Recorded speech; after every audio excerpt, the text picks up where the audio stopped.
Hello friends good morning आपण मानक मोर एक नुआ ब्लॉग को स्वागत करुच्ची। मु तो बहुत भलरे अच्छी आशा करुच्ची आपण माने भी भलरे थिबे। आपण माने देखंतु सकाळ सकाळ 9टा 9:30 बेलू देखंतु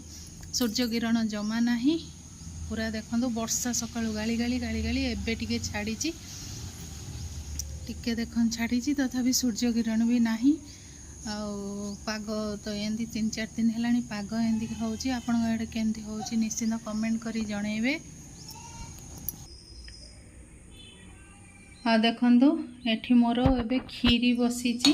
आज खीरी को खुशी होची आपण मानु कहि दउची। आज होची मो हस्बैंड कर बर्थडे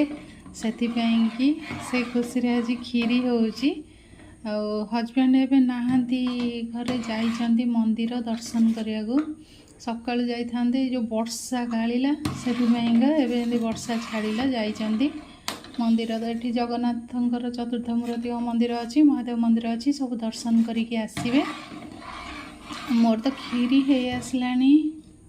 अल्प समय 15-20 मिनट हम आउ सब चलतु आज दिन मान कौन कौन होची आपण मानू देखेबी। हस्बैंड को बर्थडे रे हस्बैंड आसतु मुझे मानू देखेबी। आ जो हस्बैंड को बर्थडे रे मु जो भोजी करे जो 8-10 जन करे जी मो सांग साथ 8-10 जन जो चिन्ह बच्चा अच्छा करे आज ही सब प्लानिंग करी कि कैंसल करदेली कहीं जो पाग देखु ना केते वर्षा हो केते खरा हो ठीक नहीं मुझे ना एमती पागरे भी करने को भल लगे कहली देखा पर केतले करवा से आज आ भोजी कलेनी खाली आम घरे खायापी करदे खीरी कर हस्बैंड आसतु मुझे देखा देखु फ्रेंड्स हस्बैंड आसीगले मंदिर रु आउ देखु से सार्टा पिंधि यहाँ मुझे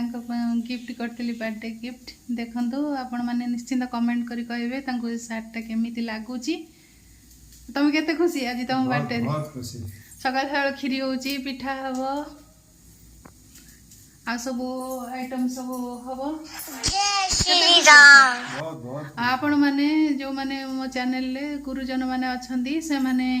मो हस्बैंड को दया करी आशीर्वाद करंतु तांकर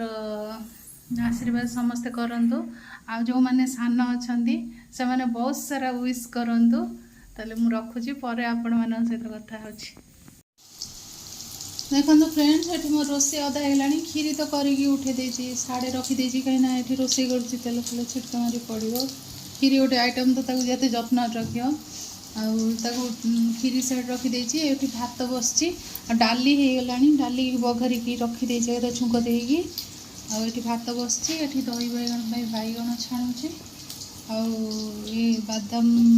चूरा टे करी से बादाम भाजी रखी पांपड़ छणा ही रही जाइए कोबी संतुली रखी खाली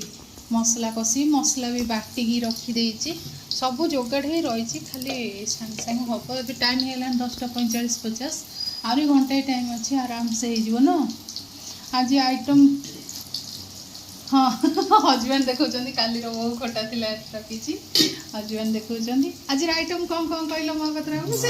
लेटा ना से पढ़ा कौन कौन कहल भात भात डाली कोबी बादाम बादाम कौन बादाम चटनी बादाम चूरा 3 हडो पापड़ 4 और दही बैगण 5 ओ गोटा 6 7 आज केते खुशी खाई खाई पेट फुल सते ना टिफिन कौन नब टिफिन देखा कौन नहीं चकुली पिठा नब ना आ कौन करी इपी पी कौन करी इपी की उपमा। हाँ हाँ ताल चलतु पर आपण मान सहित कथा होची मु बहुत बिजी अच्छी मु आज भी आपण मो फेस भी देखी पारनी बहुत बिजी अच्छी तापर मो देह टिके खराब अच्छी भी मुझे भी आपण सामना को आसनी जहाँ बैक कैमेरा शूटिंग कम सारे आपण सामना को आसबि। आज मुझे बहुत खुशी अच्छी आज मो हस्बैंड को बर्थडे केवल मन टी दुख रहा देखु एबे भी पाग देखु पाग खोलनी से मनटा दुख रहा कि जो भोजीटा हुए हो पारानी से मनटा भारी दुख लगुच मुझे कहली ना आमर घरे भी जदि करिया भल कि करके खाईदेव। आज तो साधा बार आईंष तो हबनी ना आईंष बार भी अच्छा ना मुझे निश्चिंत आईंष आनी कहीं ये जो ओषा फोषा कर माछ आनिकी पखाड़ खाई कि मु भी पखाड़ खाइबी। तो चलू पर आपण मान सहित कथा देखो फ्रेंड्स एवं हजबैंड खाई बस आमर आज ये आइटम नहीं डाली सौराई आउ दही बैगण आउ ये रहा बंधाकोबी ये है बादाम चूरा आउ खीरी आ पापड़। आज ये आइटम बाटे यहाँ महापात्र बाबू कहे सब आइटम खाइल सब भल जा हो महापात्र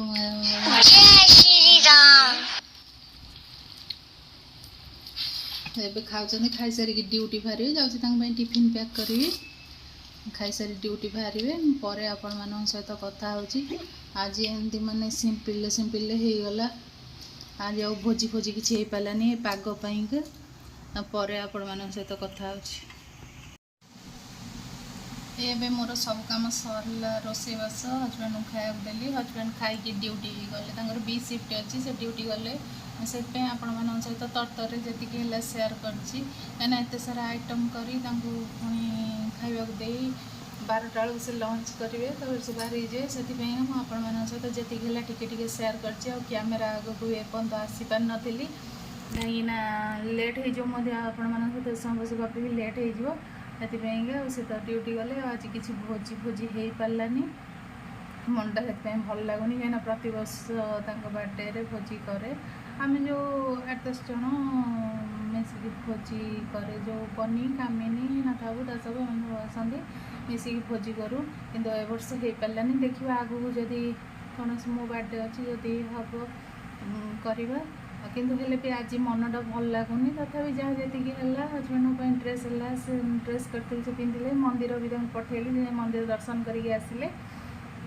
मंदिर दर्शन कर आसी छोटो पिठा खीरी करदे मुझे 9:30 9:45 बेलू से दर्शन कर आसिले मोर खीरी सर जाता पिठा खीरी देली से खाइले लंच करिकी 12टा बेलू लंच करिकी गले आबे भी से मुझे सन्ध्या बोली टिफिन कर नब से कहले ना मुझे खीरी नहीं जी आ कि करनी कहली पिठा भी ना ना पिठा नु मीठा आइटमटा बहुत पसंद से खीरी भी कले सन्ध्या टिके खाली हल्का लंच करें कहीं राति 11टार जाए आसवे ना 10टा ड्यूटी सर से तो गले रेडी कर सब जोगे देली से गले एबे मु जाऊँगी लंच करने भी पूरा थकी जाइए कहीं सकाळू खाली गोटे पिठा खाई काली भी जेहेतु जन्माष्टमी ओषा थिला उपास थिला सकाळू गोटे पिठा खाली खाई देइथिली एबे जाऊँ मु लंच करी आपण मानू तो देखी आज आइटम रे कौन थिला ताले आपण माने बहुत सारा विश करेंगे ये ब्लॉग पहुँचला बेलू हजबैंड को बर्थडे सरी जाइथिबो हेले भी आपण माने बहुत सारा विश करेंगे आज रखुची जदि आपण मानू मोर ब्लॉगटी भल लगी तो निश्चिंत गोटे लाइक करेंगे शेयर करेंगे कमेंट करी जनइबे आज ब्लॉगटी केमिति लागिला पुणी देखा गोटे नुआ ब्लॉग रे से पर्यंत रहुची बाय बाय।